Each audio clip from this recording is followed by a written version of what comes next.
I'm planning a trip to Cuba. I'm trying to figure out which lenses to bring.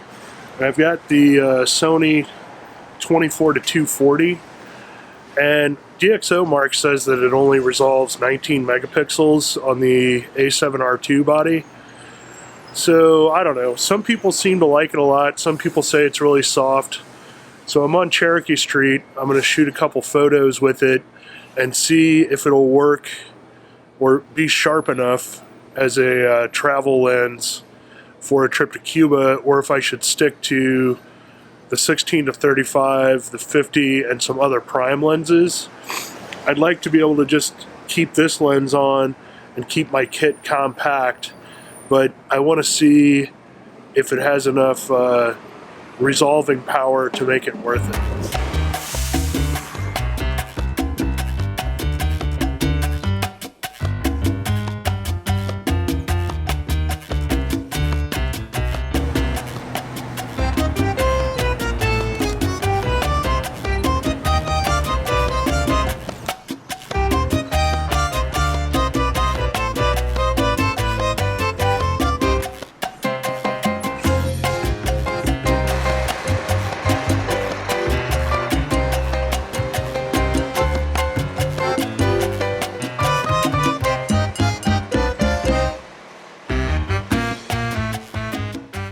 Seems like everybody always wants to use a brick wall for camera sharpness tests.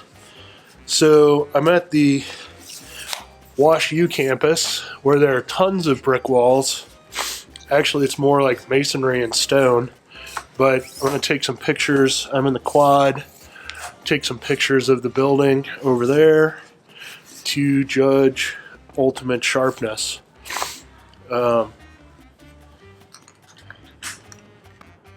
So I'm shooting at f9, 2/50th of a second, ISO 100.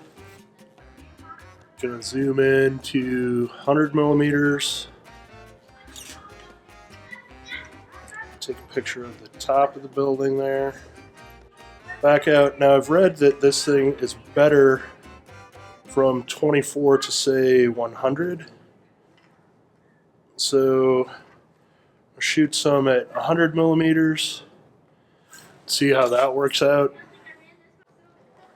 Then out to 24 millimeters and f16, so we can compare all of those and see what happens.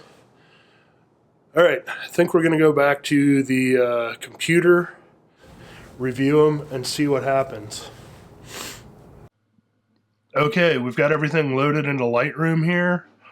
We're going to take a look at this first image. Looks pretty good. Let's go 1:1.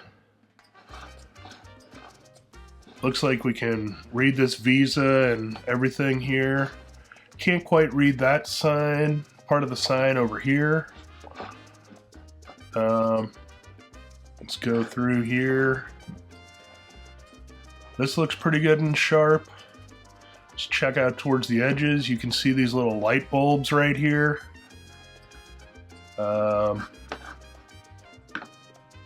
switch over to develop. So this is 47 millimeters, f8. Come on, load up there. Looks pretty good. I'm gonna add a little sharpen scenic on there. That looks nice. Here's this image. Not a particularly good image. Mostly just checking for sharpness and everything here. This one, who knows where the camera looks out of focus and totally not sharp. This one doesn't look much better. Nope, that's just out of focus or maybe camera shake at 1/100th of a second. That looks pretty good. Alright, here we go. Now we'll start getting into some more difficult stuff. So here's the edge of that image. That looks pretty sharp. A little bit sharper in the middle. Let's add some sharpening to it and see what happens. So going in 1:1, Here we are at the edge of the lens, or the corner, which is not supposed to be as sharp. Doesn't look all that spectacular. The center here, that looks pretty good. Let's bounce over to this next one that we haven't added any sharpening to. That looks pretty good and sharp there in the center. Let's bounce out here to the corner. A little bit softer than in the center. Should be pretty close to the same focal plane. It's at f8, 6/40th of a second. That's 39mm equivalent.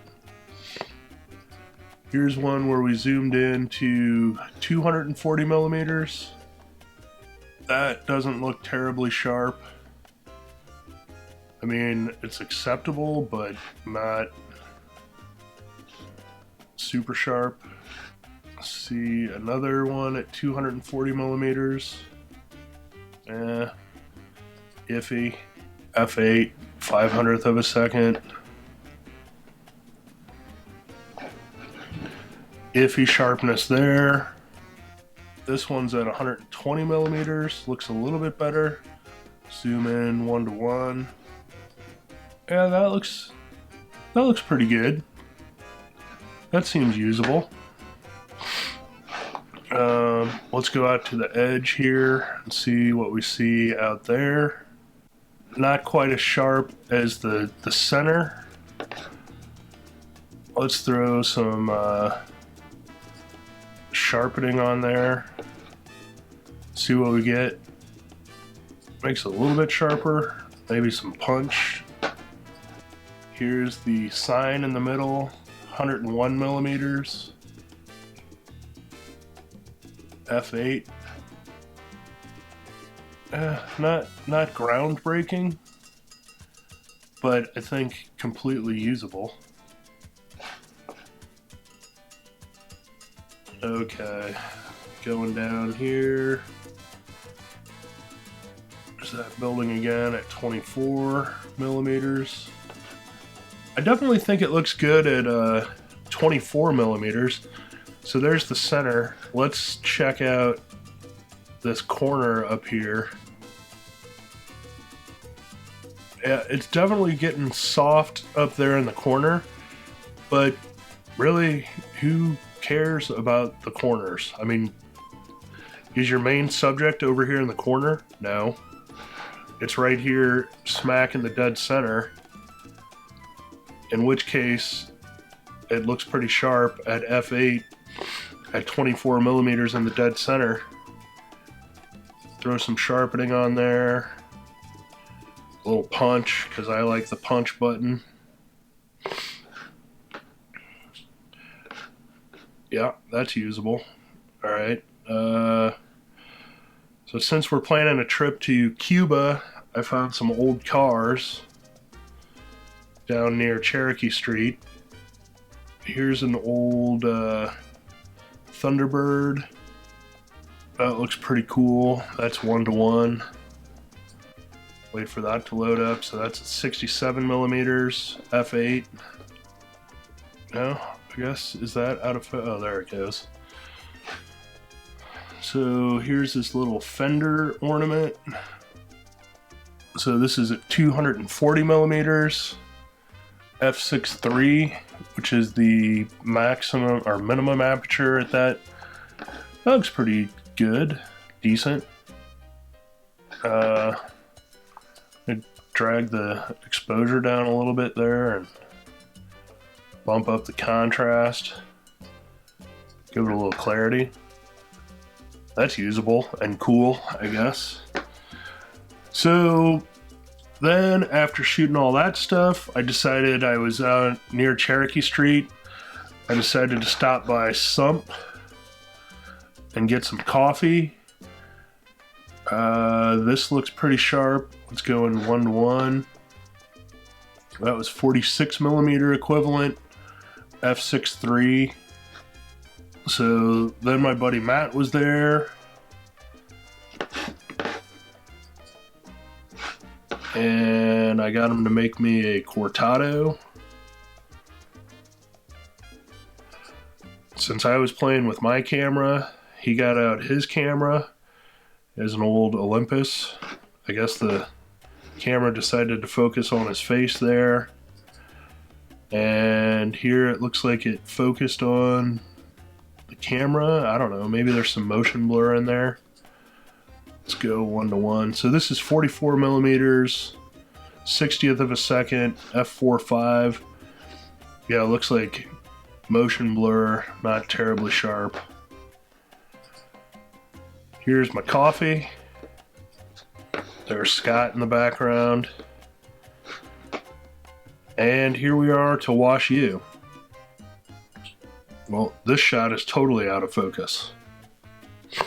Who knows? This one looks to be in focus, pretty good. 100 millimeters, f9. Here's the clock, 240 millimeters. Looks pretty sharp. Well, no, doesn't look sharp. Kind of soft. 24 millimeters. Here's 24 millimeters at f8. Here's 24 millimeters at f3.5. That looks pretty good. Let's go back to the f8. That looks a little bit better.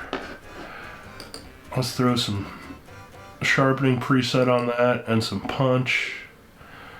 Get the clarity up. Yeah, pretty good. Okay, initially I wasn't going to do this, but I've decided that I need to compare it to a known sharp lens. So I have my 90 millimeter macro here. This scores almost perfectly on DxO Mark. So I'm gonna pop off a picture here at around 190 millimeters. Then we'll do a side-by-side comparison with this. Overall, who knows? So we're at ISO 100, 100th of a second, f8. There it is with the 90 millimeter macro lens. Let's see what it looks like. My neighbors are wondering what I'm doing out here. Anyway, camera reviews. Anyway, in summary, it's sharp enough. It's not super sharp. If I had, I don't know. It feels like it's wasting the 42 megapixels of the A7R to only be resolving as much as that lens resolves. So we'll look at the 90 millimeter macro, which is super sharp, versus the 24-240, which is not terribly sharp. Had it set at 100 millimeters. I'm starting to think that for our Cuba trip, maybe I should stick with the 16-35, the 50 prime, and I don't know. I don't want to have to buy a 70-200, but that would be ideal. The idea was to just have one lens run and gun around town, but I don't think the 24-240 is the answer for that. What do you guys think? Let me know down in the comments below.